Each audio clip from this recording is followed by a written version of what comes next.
It's a brand new era. Ladies and gentlemen, you're witnessing the blast-off of the new decade of the WWF. And oh boy, how things would change just a couple of years into the new decade. But Vince McMahon certainly closed the show right. I'm John Renton with the Retro Review WWE WrestleMania 10 back in Madison Square Garden, and they got things right this time around, as opposed to the previous year's WrestleMania, where Hulk Hogan had to cash in the Money in the Bank briefcase many years before the Money in the Bank briefcase concept was ever thought of, and he decided to steal Yokozuna's moment right after Yokozuna had beaten Bret Hart and take the WWF Championship and then really not defend it until he lost it back to Yokozuna at King of the Ring 1993, fucking up all the goddamn plans when Yokozuna could have had a year-long run, or he could have had it from Mania 9 all the way till SummerSlam 93. Lex Luger could have been made the champion, and then Vince McMahon would have found out what WCW found out a couple years prior, that Lex was always great as the guy chasing and was always a much better heel than he was a face. But yeah, that's a lot of history right there. There was a lot of, there were a lot of questions coming into this show. Would Vince McMahon do things right? And let me tell you right now, in like the annals of WWE WrestleMania history, as opposed to any other company's WrestleMania history, because only WWE has ever done WrestleMania as far as like the events called WrestleMania. Even though WrestleMania wasn't the first big super show, it was actually Jim Crockett Promotions Starrcade. And then there were other events that were put on before that, but that was a big closed circuit event. But WWF and Vince McMahon themselves have never stolen ideas from other companies. Let's get back to this particular event. It opened great, and it closed great. It also has some very bizarre celebrity involvement. I'd love to know what you guys have to say about the show in the comments, please. But there were a few changes to the card. There was one match that got completely cut because one match went really goddamn long. I wonder if you can guess which match that was. It was a ladder match. More on that a little bit later. They're in Madison Square Garden, 18,000 fans, and just they're absolutely going insane. And it's kind of funny knowing a little bit of history about some of these matches and hearing shoot interviews and even hearing some stories from podcasts. And you find out how this particular Mania really was a big turning point. WrestleMania 8, that I will retro review at some point, was kind of the last of the golden era because a lot of changes happened in 1992 because of the steroid trial and all that stuff and everything and all the allegations. Mania 9, talked about that in various videos. My own retro review that I did about 4 years ago, and then other videos where I talked about how incredibly goddamn awful that Mania is. That is one of the worst WrestleManias of all time. For the ending, but also just for the fact that a lot of the matches really felt like they could have been on Raw. Or even a couple could have been on a goddamn house show. But it was 10 years in the making. The dark match, by the way, was a Heavenly Bodies with Jim Cornette. And this was during the Smoky Mountain Wrestling WWF partnership, where really it was one of the only things helping out Smoky Mountain Wrestling as far as any kind of national exposure. Because I'll be perfectly honest, while I do listen to Jim Cornette's podcast, and I definitely respect the history that he knows about wrestling and the stuff he did, managing the Midnight Express and all the stuff that he has done, and the vast knowledge he has, I was never the biggest Smoky Mountain Wrestling fan, even though I do appreciate the efforts by all the talents and trying to be a territorial wrestling, brand. And at least it appealed to a certain fan base. It just wasn't going to be very viable because in the 90s, even though there were certain pockets of fans that wanted to see real wrestling, wrestling was on a serious downturn. I mean, think about 1995. I mean, when Vince McMahon was barely alive because he lost $6 million. God damn it, pal. What the hell can I do? I know. I'll make Rikishi the Sultan. Yes. Because he was going to make a difference and he made him the Sultan. It's not Rikishi's fault. The whole point is the 90s were a bit of a weird transition period, like the early into the mid-90s. It was just odd. But they took on the Bushwhackers. Yes, the Bushwhackers were still employed in 1994. I think they were actually part of the 95 Rumble. Because they had to make everybody part of the 95 Rumble. Because they didn't have a very big talent pool at that point. A 10-man tag was scrapped. Okay, I'm just going to get into it right now. The reason the 10-man tag was scrapped is because Shawn Michaels and Razor Ramon were having their very iconic, still holds up today ladder match. And apparently, an agent, somebody, in gorilla position, I don't know who it actually was, that I'm not clear on, was telling the ref in their earpiece, telling Shawn and Razor to go home. Go home. Stop. Don't do this anymore, even though the match is going great. They kept ignoring. There were other matches, I think, that probably went on a little bit long, and there was just some filler, and I still barely know her. But because of that, they had to cut the 10-man tag. So IRS, Head Shrinkers, Rick Martel, and Jeff Jarrett were on the heel side. 1, 2, 3 Kid, Thurman Sparky Plug, yes, the future Hardcore Holly, Tatanka and, excuse me, the Smoking Guns were on the face side, and they missed out on the Mania payoff. I think they were on the next Raw, I think, if I recall correctly.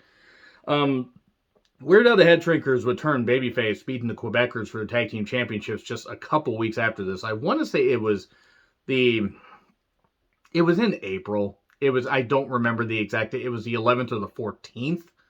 It was somewhere around there in 1994. And they won the Tag Team Championships in a pretty damn good TV match. But yeah, because Shawn decided to throw a little bitch fit and Razor decided not to listen to instructions, they missed out on the Mania payday. I'm sure there were other reasons, and maybe a couple other matches went a little bit too long. So, in retrospect, considering they had to rush a couple matches, there was no way they were going to put this one on. So we get clips. We get various clips of Manias 1 through 9 throughout the show. That's really just there, to talk about the history and everything. And they had the Linda McMahon theme or whatever that is back when she could have both eyes on the product. It's just a question of whether she had, one eye on this product and then one eye on the other product and everything. Because Linda would always talk about, yes, we would keep our eye on WCW. Which eye did you watch WCW with, Linda? So Vince is like, welcome everybody to WrestleMania. I gotta pick and choose when I do the Vince impression because goddamn. But he introduces Little Richard to Sing America the Beautiful. Little Richard was on his 5th face by this point. Seriously, you could have taken a chisel and a hammer, and you could have cracked that goddamn thing. You could try to make it like House of Wax, and you wouldn't have been able to get through it. Little Richard is no doubt, a very famous singer, but goddamn, it was like he was wearing a freaking death mask. So, it wasn't good. This was not a good rendition. And I like some of Little Richard's music, but this wasn't good. I think he was lost because he just seemed to go on forever in a day that's never. He wasn't going on forever like Aaron Neville did, and if you know, you know. So Vince then brings in Lawler for commentary. They talk about Bret, Yoko, Luger. They talk about Bret and Owen opening the show. Luger gained the first shot at the WWF title. And then Brett's going to face suitable competition with his brother Owen, and then have the main event spot against either Yokozuna or Lex Luger. So, Bret Hart versus Owen Hart. And it opened the show, one of the best WrestleMania matches in history. It's Bret, of course. Yeah, I'm going to be a little bit biased because Bret is my favorite wrestler of all time. But Owen was always thought of as really, really good right from the beginning. Like when he got into Stampede Wrestling and his time when he would wrestle on WWF television and everything. And he would do some really, really good stuff. They just could never quite, they never quite knew what to do with him. And then eventually Bret and Owen were able to get Vince McMahon to relent and do this brother versus brother thing. Somebody talked about, it could have been Bret versus Bruce. That would have been abysmal, all due respect to Bruce Hart, but that wouldn't have been good at all. Nobody would have cared. It had to be Owen. Because they could build the whole thing of these brothers that were close, but Owen, the youngest of the group, he always felt like he was slighted. And goddamn if it just wasn't really, really good shit. It was just really, really good stuff. We were 11 minutes into the show, by the way, before we got to the entrances and the match. But that Madison Square Garden feel, my God, the great look and everything, great atmosphere. And Bret got a huge pop. This is one of the best, it's the best opening match at WrestleMania, at any WrestleMania. And I recognize WrestleMania 34, that was, I believe, Miz, Finn, and Rollins. Sorry, screwed that one up there. And also Triple H versus Daniel Bryan. There are other opening matches that are pretty good, but to me, Owen versus Bret is the best. And Owen kept shining. Bret gave him a lot. You didn't really have to tell Owen what to do because Owen was just a goddamn natural, and Bret, his body of work spoke for itself at this point. Bell to bell, it was tremendous. It was a fucking tremendous match. Absolutely go check this out. I did like how when they, got to the bigger moves, they, the missed diving headbutt got a pretty good pop. That was right after Owen hit a jumping tombstone. The sharpshooter got reversed. We get a bridge pin for 2. And leg lock on the bad knee after he focused on the, after Owen worked on it on the post. You get a figure 4. Bret makes a comeback. It's a big superplex. Owen gets the sharpshooter.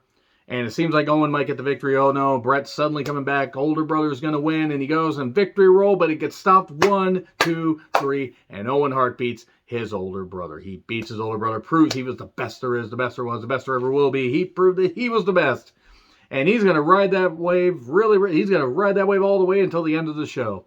And it's perfect storytelling. It's fucking amazing storytelling. WWE needs to do better storytelling. Storytelling like this. Not brother versus brother, but just let people do stuff that's organic. All natural and organic. And good for you too. So tasty, just like candy. So, Owens then, talking about how Brett won't win the title tonight or whatever. I broke his spirit. Coliseum video clips on Mania 2. I did like how Monsoon was doing the little voiceovers for the clips. And I believe alternate commentary is provided by Gorilla Monsoon and JR, if I recall correctly, because I know they did commentary in 94. And the ring announcing was also done by, Bill Diamond. Who? I don't know who the hell Bill Diamond is. Nothing against the guy. So, it's Cy Sperling. He's not just the president of Hair Club for Men, he's also a client. And we saw Howard Finkel with a hairpiece. And if somebody tried to remove the hairpiece, there would be hell to pay. Can already tell the people are going to shut off just because of that bad joke. But yes, Fink had a hair full of head. Gross. But no, it's so sad looking at these older manias like this, how many people passed away. I mean, it's even scarier if you take a look at like Mania like 2000 through 2003 and you see just how many had passed away. It's really, really frightening. So yeah, Doink squirts Cy Sterling. And I mean, the hair, if you can get the hair wet, it still won't come off. So Bam Bam Bigelow and Luna Vachon took on Doink and Dink. Man, Luna had to put up with a lot of bullshit. I retro-reviewed Mania 14 recently. Check that out if you would like. This was bad. This was really, really bad. Diving headbutt, 1, 2, 3, and then they beat up the midget afterwards. Which is good. Short little abominations against gods. Anyway, nope, I'm kidding. Midgets are people too. Short people that you can, that if you say anything, stuff goes over their head.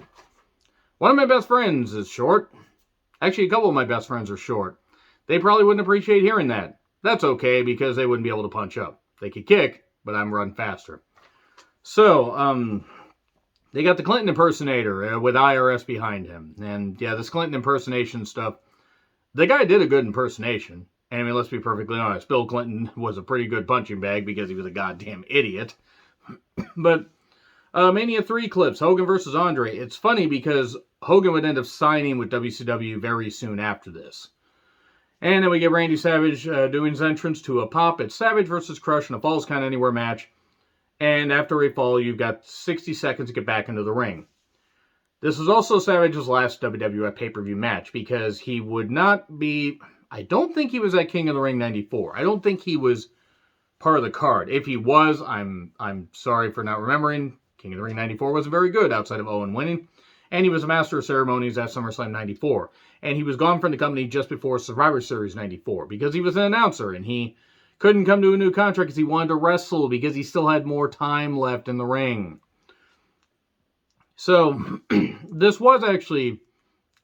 It was a different match than, you would expect. Crush would get a couple falls, Savage would get back in the ring, Savage would get a couple falls, Crush would get back in the ring. And eventually they went back to this area that was curtained off, and Savage pinned Crush and then hung him from something, and then got back into the ring, and Crush couldn't get back in. Funny story, on Jim Cornette's podcast, Brian last talked about being part of the festivities, or being at the festivities, the Mania Fan Fest, and how him and his friend had to go to the bathroom, and they ended up going into the bathroom. Savage, Crush, and I think Pat Patterson or something, I don't remember exactly. We're talking about the finish, and Savage's like, you gotta get the fuck out of here. Really, I don't know why I made Savage from New York. I don't know. But that's just kind of a funny story. They end up apparently being that same bathroom. They just had a curtain off so you couldn't tell it was a bathroom. But yeah, that was Savage's last WWF pay-per-view match. It wasn't the worst thing in the world, but it still wasn't great. So the Clinton IRS stuff, we go with that, raising taxes on people. Todd Pettengill. I like Todd. He was a nice guy, but he just was not, he didn't seem like, he was a boisterous personality as far as like just how he could like have energy and everything, because he was a disc jockey. It just seemed really, really odd that he was somebody that got so much attention, apparently got quite a bit of money from Vince, But again, nice guy. And I do finally remember him as from my childhood. But yeah, he was all over this thing. So we got a Mania Fan Fest. Doink gets wet was an actual quote. Gross. And we had Hillbilly Jim signing autographs. I understand that his Hall of Fame speech is still going on to this very day in some alternate universe. Savage was thrilled. You ain't seen nothing yet. Duh, duh. Oh, yeah, you ain't seen nothing yet. And we're going to go to WCW. Oh, yeah. Baby, you ain't seen nothing yet. Oh, God. Doing a Vince and Savage impression in the same goddamn review. I'm insane. You were in the Paramount Theater, which is apparently somewhere in a subdivision of Madison Square Garden, I guess. Not the Paramount Theater that's over here in Seattle. Well, 40 miles south of me. But still. So, Mania 4 clips. Savage is always better than Hogan, by the way. Alundra Blaze beat, she blazed through Leilani Kai in it was like a 3-minute match for the Women's Championship. Blaze wins with a German because her parents were, no. We cut to Moolah and Nikolai Volkov. I would like to take this opportunity to say, fuck the fabulous Moolah, I'm glad she's dead. Nikolai Volkov, though. Nikolai's cool. So, Mania 5 clips. Piper spraying down Morton Downey Jr. Who was one of the worst celebrity appearances ever in WrestleMania history, and why was Morton Downey Jr. on that list? Terrible. Absolutely terrible. I don't care if it was a generational thing or whatever, but people were actually pissed in the crowd. They were not liking that. Man on a Mission did a rap entrance. Well, I'll give Oscar this much credit. He not only impressed Vince McMahon, he got a job, and he certainly tried to add energy. Whoop, there it is, and a bunch of white people were trying to do this, and it was embarrassing. As a white person, we embarrass rap all the time. So, we then go back to Todd Pettengill with Rhonda Shearer, who does USA Up All Night. And with how much lifting she had, those tits are going to be up all night, all year, and they're going to be up after she passes away. If she did pass away, I'm sorry. Sean interrupts, and he wants to get a pick, but Burt Reynolds interrupts. And somebody had to remind me that Burt Reynolds passed away. I actually forgot that. Why did he have his hand bandaged up? Was it a burn? Did he punch somebody out? Did he go on a cannonball run and trip? I have no idea. Maybe he smoked his own bandit too much. Gross. So, I don't know who this is for. So, we're the Mounties, and we always get our Polo Man, because Johnny Polo, a.k.a. the future Raven, was their manager. No, really, the future Raven was once the manager of, well, the Quebecers, but the Mounties. Man on a Mission took on the Mounties, the Quebecers, in a tag team championship match, and boy, Mabel, big guy, and apparently really, really nice, and he was gassed. He was gassed in every match, and he was gassed after like the first 90 seconds here. It's hard to have conditioning when you're that big, but even Yoko had better conditioning. God damn. Mabel couldn't do anything. It was a sloppy finish. They did a count out. Nobody cared. The crowd was booing, but it was, there was a lot of, stupid shit going on. But it's just, nobody really, I think people were, just booing because the match wasn't very good. And they're like, oh, they're going to give us this finish. Oh. So, Donnie Wahlberg and Rhonda Shearer walk to the ring. Donnie Wahlberg, by the way, has managed to form quite a Hollywood career. It's amazing he got good speaking on camera, considering the ring announcing that he just did here. So Mr. Perfect is the referee, Yokozuna with Mr. Fuji and Jim Cornette, who's the American spokesperson for Yokozuna, because Yokozuna was only, able to talk about stuff he had in his greenhouse. Bonsai! More people are going to tune out because of that. They took on Made in the USA Lex Luger. Let's hear it for the U! So, Luger got a pretty good pop. They were trying to bump this up. Vince had cooled off on Lex being the guy. Lex was never going to be a natural face like this. WCW got him over as, with that build and everything, and when he beat Hogan for no goddamn reason. That was a pretty big moment, but goddamn, it's like Luger could be great as a heel. He's just never a natural face. Yokozuna put on better matches than Luger did at this point. We get Perfect called a perfect match for a while because, of course, he's Mr. Perfect. But then We get an exposed buckle spot, and he hits the forearm because, Luger had the metal plate in his forearm after that motorcycle accident. And brought in Cornette, brought in Fuji, and Perfect's checking him out and everything. Wondering what the hell's going on. What's going on here? Luger kept telling Perfect, come on, come on in, come on, make this count. And then he finally pulled on his shirt one too many times. Like, okay, that's it. Called the DQ and then left. I also liked that he was wearing like pajama ref outfit. I don't know why that was funny. And Luger was all upset. Perfect was saying, I called it right down the middle. And Luger's all upset. And that would lead to a feud between these guys. And I don't know if it ever actually happened. Did it happen in King of the Ring 94? I'm trying to remember. Because Perfect was in and out as far as in-ring competition and everything. And Luger, again, Harvey Whippleman calling another man ugly is hilarious, considering that guy is a poster child for, well, we really should never reproduce at all, because we could produce somebody that looks like Harvey fucking Whippleman.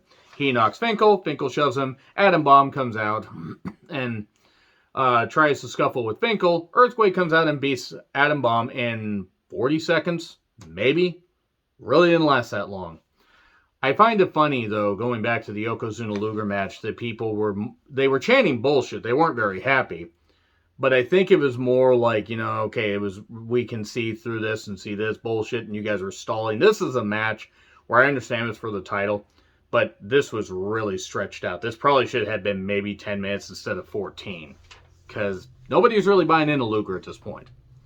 But yeah, Earthquake beat Adam Bomb in like 30, 40 seconds.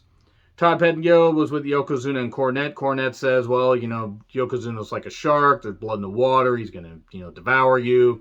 Cornette has a better way with words than I can describe. And then Mania 8 clips. Taker's appearance. That is literally it. They show Taker coming to the ring. That's it. Shawn with Diesel taking on Razor Ramon in an Intercontinental Championship ladder match. Unification, because Shawn had the championship, got popped for a wellness violation, didn't get the title back. Razor won after him and Martel were the last two in a battle royal in October of 93, and then Razor won in the singles match the following week, held the championship until this point, and there's nothing else I can say besides this ladder match is really fucking good. It's really, really fucking good. The spots still hold up. The storytelling's great. Diesel got kicked out at one point, tore his quad in the process, because that's what Diesel does. And Razor Ramon would end up winning. There's really nothing else I can say about this. It's kind of like how I skipped through a lot of the finer details of Brett versus Owen. What do you want me to say? This is one of the matches that holds up at WrestleMania. Is really, really fucking good. Fucking amazing, in fact. I will never take away from Shawn Michaels' abilities in the ring, because one of the best. Brett's always been better, but I digress. Great stuff, though.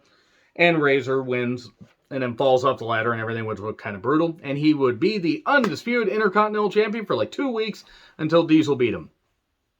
Seriously, they actually did that. And I guess it kind of made sense, though, because Razor had already had the championship for about 5 months by that point.